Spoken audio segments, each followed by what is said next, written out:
वंश के राजा परिमल देव के शासनकाल के दौरान निर्मित जम्मू और कश्मीर के सबसे पुराने शिव मंदिरों में से एक माना जाता है।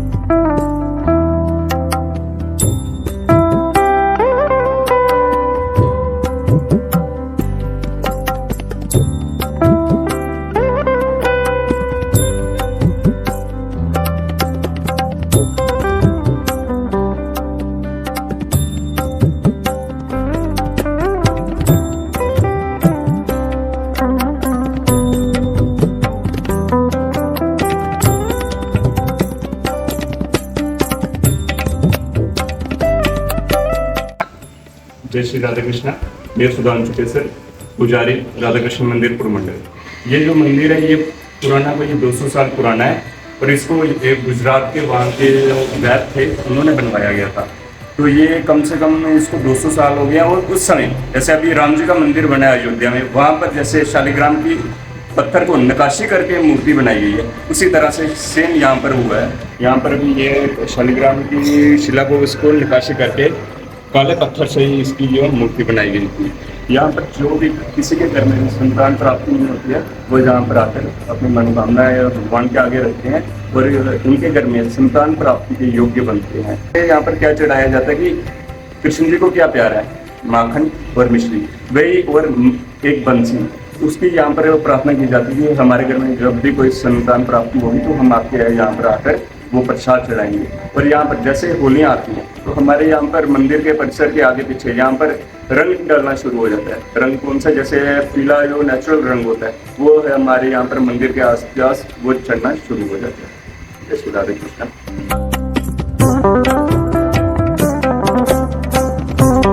मूल संरचना संभवतः लकड़ी से बनी थी और बाद में पत्थर से बदल दी गई थी।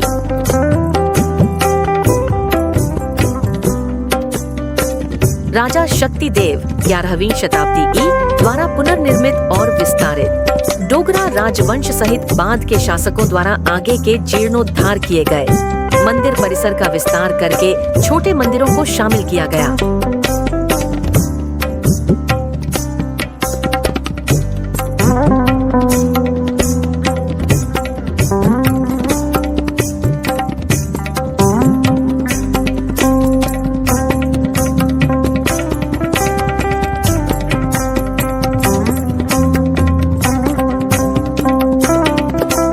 डॉक्टर आनंद किशोर शास्त्री मेरा नाम है। मंदिर पुरमंडल है। उत्तरी भारत में सबसे जो प्राचीन मंदिर है वो पुरमंडल में है। हरिद्वार से ये बड़ा तीर्थ है देवका तट में। तो जो भी व्यक्ति पुरमंडल का या आसपास का जहाँ पे पाप करता है वो पत्थर बन जाता है, वो कभी पाप खंडित नहीं होता है।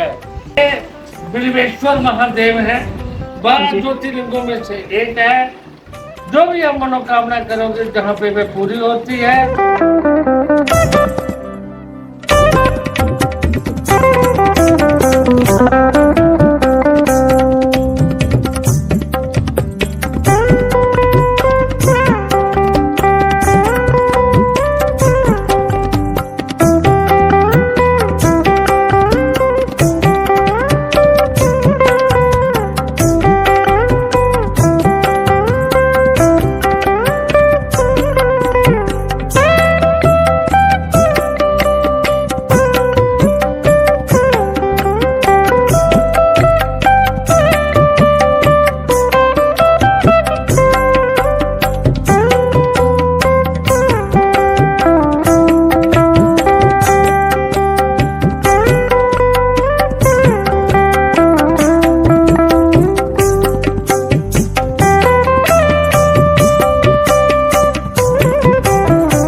शरीरं भूयादे विश्वयोगरचना निद्रा समाधिस्थिति संचारावधयो प्रदक्षिणविधि स्तोत्राणि सर्वागिरो यद्यज्ञकर्म करोमि तदखिलं शम्भस्वादनं बोलियो भगवते महादेव की जय।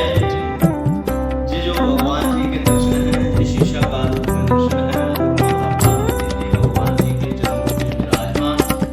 ये जो जल है ये इतना ही रहता है, ना बढ़ता है ना घटता है, गर्मी हो सर्दी हो बरसात का मौसम हो, जल का जो आकार है भाव है ये इतना ही रहता है। यही दर्शन है भगवान जी के। सर्वप्रथम इधर कश्यप ऋषि जी हुए, उन्होंने महादेव की तपस्या करी। तपस्या करने के बाद महादेव से वर मांगा कि भगवान जी मैंने इधर तो आपका नाम लिया है, आपकी तपस्या की है, इधर कोई तीर्थ दे दो, कोई अपनी निशानी दे दो। तो फिर भगवान जी इधर शेषाकार रूप में विराजमान हो गए थे। उसके बाद माता पार्वती ने महादेव से प्रश्न करा कि महादेव जी जहाँ आपका मन करता है वहाँ आप विराजमान हो जाते हैं। मैं स्त्री हूँ, आपकी अर्धांगिनी हूँ, धर्म पत्नी हूँ, मैं कहाँ जाऊँगी। तो उन्होंने कहा कि जो धर्म पत्नी होती है उसकी जो जगह होती है वो पति के चरणों में होती है। ठीक है जी, इसलिए भगवान जी के चरणों में पिंडी रूप में माता पार्वती जी भगवान जी के चरणों में विराजमान है, और गुप्त गंगा के रूप में भी माता पार्वती, इधर गुप्त गंगा के रूप में भी माता पार्वती जो है विराजमान है। ठीक है जी, ये शुद्ध महादेव से आए हैं माता पार्वती। इन्होंने उधमपुर में भी अपना तीर्थ दिया है, सोना में भी दिया है, इंद्रेश्वर महादेव में भी दिया है, प्रमंडल में भी दिया है, उत्तरवैनी में भी दिया है और बसंतर में भी दिया है। इसके आगे सीधा पाकिस्तान को माता जो है माता पार्वती जी सीधा पाकिस्तान को जाते हैं। ठीक है, यही दर्शन है भगवान जी के। इस मंदिर का जो निर्माण है अवंती वर्मन अवंतीपुरा के कश्मीर के राजा थे, उन्होंने अपने हाथों इस मंदिर का जो है निर्माण किया था। ये दूसरा जो मंदिर है ये जयपुर के राजा मान सिंह जी थे, उन्होंने ये जो मंदिर है दूसरा ये मंदिर उन्होंने राजा मान सिंह जी ने बनाया था। और पीछे काशी विश्वनाथ जी का मंदिर है, वो महाराजा गुलाब सिंह जी के हाथों से जो है निर्माण हुआ है मंदिर का। बोलिए शंकर भगवान।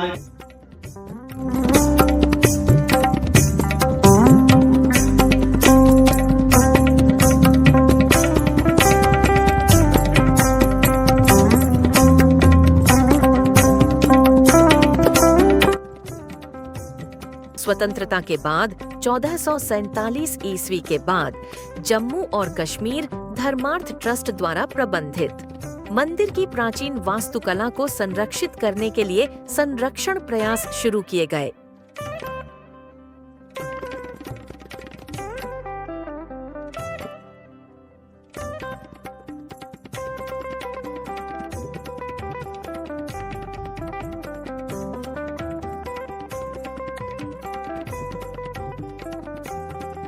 यहाँ पर नवरात्रि और महाशिवरात्रि का त्योहार बहुत धूमधाम से मनाया जाता है।